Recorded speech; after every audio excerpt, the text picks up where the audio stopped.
ओम महालक्ष्मी नमः। बृहस्पतिवार व्रत कथा गहन मास की लक्ष्मी मैया की व्रत कथा को आज हम इस वीडियो में सुनाएंगे। तो श्री अगहन बृहस्पतिवार व्रत कथा या श्री महालक्ष्मी की व्रत कथा के श्रवण और पठन करने से दुख दरिद्रता दूर हो जाता और श्री महालक्ष्मी माता की कृपा से सुख संपत्ति ऐश्वर्य प्राप्त होता, मन की इच्छा पूरी होती है। श्री महालक्ष्मी माता के अनेक रूप तथा नाम है। तो भूतल में छाया और शक्ति, त्रिसरा, शांति, जाति, लज्जा, श्राद्धा, कांति, वृत्ति, स्मृति, दया, तुष्टि, माता अधिष्ठात्री एवं लक्ष्मी के रूप में स्थित है। उन्हें प्रणाम करते हैं। कैलाश पर्वत पर माता पार्वती, क्षीर सागर में सिंधु कन्या, स्वर्गलोक में महालक्ष्मी, भूलोक में लक्ष्मी, ब्रह्मलोक में सावित्री, ग्वालों में राधिका, वृंदावन में राजेश्वरी, चंदन वन में चंद्रा, चंपक वन में गिरजा, पद्म वन में पद्मा, मालती वन में मालती, कुंदन वन में कुंददंती और केतकी वन में सुशीला, कंदम वन में कंदम माला, राज्य प्रसाद में राज्य लक्ष्मी और घर घर में गृह लक्ष्मी, इन विभिन्न नामों से पहचानी जाती हैं। माता रानी इस तरह से सर्वथा चारों और सर्वभूत में सुपरिचित माता श्री महालक्ष्मी की यह कथा। अब हम इसका सुनाने जा रहे हैं कथा को। तो भारतवर्ष के सौराष्ट्र देश में द्वापर युग की यह कहानी हुई है। सौराष्ट्र में उस समय भद्रश्रवा नाम के एक राजा थे। वे बड़े पराक्रमी राजा थे। 4 वेद, 6 शास्त्र, 18 पुराणों का उन्हें ज्ञान था। उनकी रानी का नाम सूरत चंडिका था। रानी देखने में सुंदर और सुलक्षणा थी तथा वो पतिव्रता थी। उन दोनों को 7 पुत्र तथा इसके बाद एक कन्या का वरदान मिला था। कन्या का नाम श्यामबाला था। एक बार महालक्ष्मी जी के मन में आया कि जाकर उस राजा के राजप्रसाद में रह, इससे राजा को दुगुनी धन दौलत की प्राप्ति होगी और वह इस धन दौलत से अपनी प्रजा को और सुख दे पाएगा। गरीब के घर जाकर अगर रहेंगे तो उसे धन दौलत प्राप्त हो तो वह स्वार्थी की तरह केवल अपने ऊपर ही खर्च करेगा। यह सोचकर श्री महालक्ष्मी जी ने बूढ़ी ब्राह्मण स्त्री का रूप धारण किया। हाथ में लाठी लिए लाठी के सहारे रानी के द्वार पर पहुंची। यह जब उन्होंने बूढ़ी औरत का रूप धारण किया तो था, पर उनके चेहरे पर देवी का तेज था। उन्हें देखते ही एक दासी सामने आई। उसने इनका नाम, धाम, काम, धर्म पूछ डाला। वृद्ध ब्राह्मणी का रूप धारित माता लक्ष्मी ने कहा, बालिके, मेरा नाम कमला है। मेरे पति का नाम भुवनेश्वर है। हम द्वारका में रहते हैं। तुम्हारी रानी पिछले जन्म में एक वैश्य की पत्नी थी। वह वैश्य गरीब था। दरिद्रता के कारण हर रोज घर में झगड़े होते थे तथा उसका पति रोज उसे मारता था। इन बातों से तंग आकर वह घर छोड़कर चली गई तथा जंगल में खाली पेट भटकने लगी। इसकी यह दुर्दशा देखकर मुझे दया आया। तब मैंने इसे सुख संपत्ति देने वाली श्री महालक्ष्मी की कथा को सुनाई। मेरे कहने पर उसने श्री महालक्ष्मी का व्रत किया। श्री महालक्ष्मी प्रसन्न हुई। उसकी गरीबी दूर हुई। उसका घर संसार दौलत संतति संपत्ति से भर गया। बाद में पति पत्नी दोनों परलोक सिधारे। लक्ष्मी व्रत करने के कारण वे लक्ष्मी लोक में रहे। उन्होंने जितने साल महालक्ष्मी का व्रत किया उतने हजारों साल उन्हें सुख भोग मिला।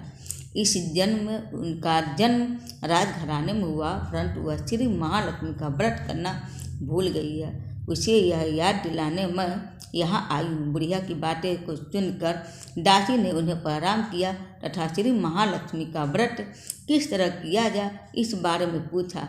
बुढ़िया रूप धारण किए हुए श्री महालक्ष्मी माता ने दासी को पूजा की विधि तथा महिमा को बताई।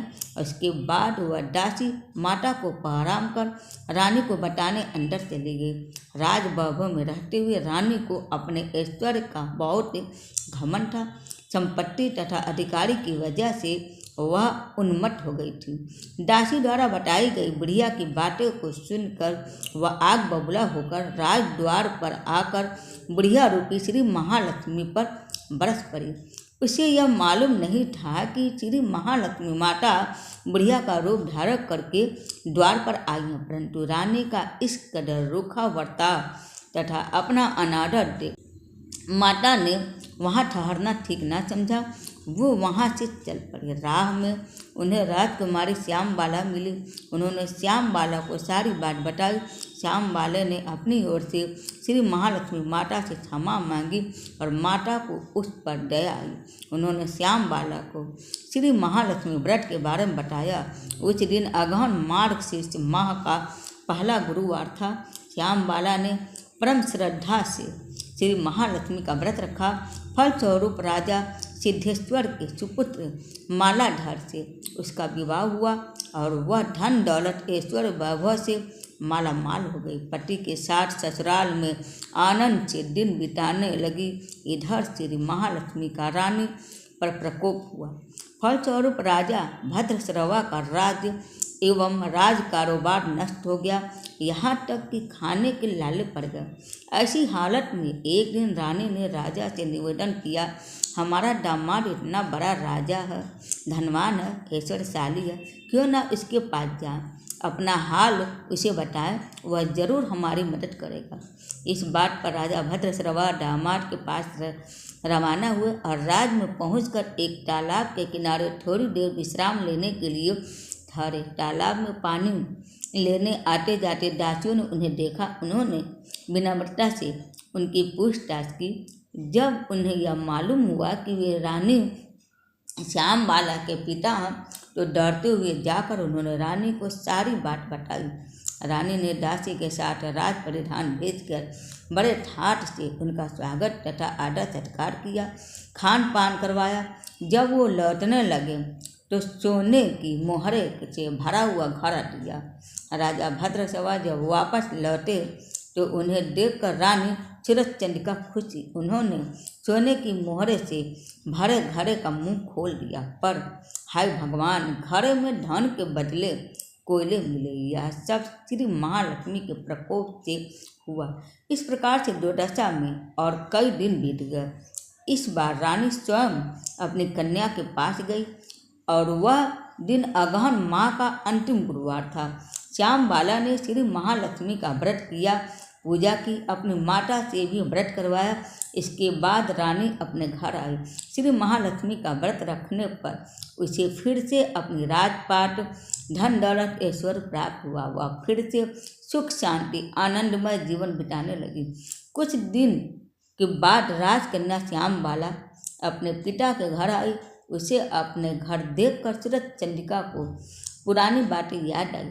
यह कि श्याम बाला ने अपने पिता को घड़ा भरा कोयला दिया था और उसे तो कुछ भी नहीं दिया था। इसी कारण श्याम बाला को पिता के घर आने पर उसका कोई आदर आतिथ्य नहीं हुआ, बल्कि अनादर हुआ। पर उसने इस बात का बुरा नहीं माना। अपने घर लौटते समय उसने पिता के घर से थोड़ा नमक ले लिया। अपने घर लौटने पर उसके पति ने पूछा, अपने मायके से क्या लाई हो? इस पर उसने जवाब दिया, वहाँ का साग लाई हूँ। पति ने पूछा, इसका मतलब क्या हुआ?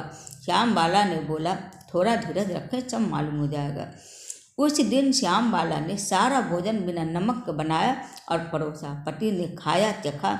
सारा खाना नमक के बिना था, इसलिए स्वाद नहीं आया। फिर श्याम बाला ने थाली में नमक डाला, इससे सारा भोजन स्वादिष्ट लगने लगा। तब श्याम बाला ने पति से कहा, यही है वह मायके से लाया हुआ सार। पति को इसकी बात सही लगी। फिर वह दोनों हंसी मजाक करते हुए भोजन करने लगे। कहा गया है कि इस तरह जो कोई भी श्रद्धा भाव से श्री महालक्ष्मी की पूजा करे, उसे माता की कृपा प्राप्त होती है, सुख संपत्ति शांति प्राप्त होती है, सभी मनोकामनाएं की पूर्ति होती है। परंतु यह व्रत प्राप्त होने पर माता की पूजा को भूलना नहीं चाहिए। हर गुरुवार को व्रत पाठ अवश्य करना चाहिए। इस तरह से श्री महालक्ष्मी की महिमा भक्तों की मनोकामनाएं को पूरी करती है। इस प्रकार श्री अगहन बृहस्पतिवार व्रत कथा श्री महालक्ष्मी की गुरुवार की कथा संपूर्ण होती है। तो बोलिए महालक्ष्मी की जय, श्री लक्ष्मी की जय। उम्मीद है आप सबको मेरा वीडियो ये पसंद आया होगा। हरे कृष्ण, हर हर महादेव।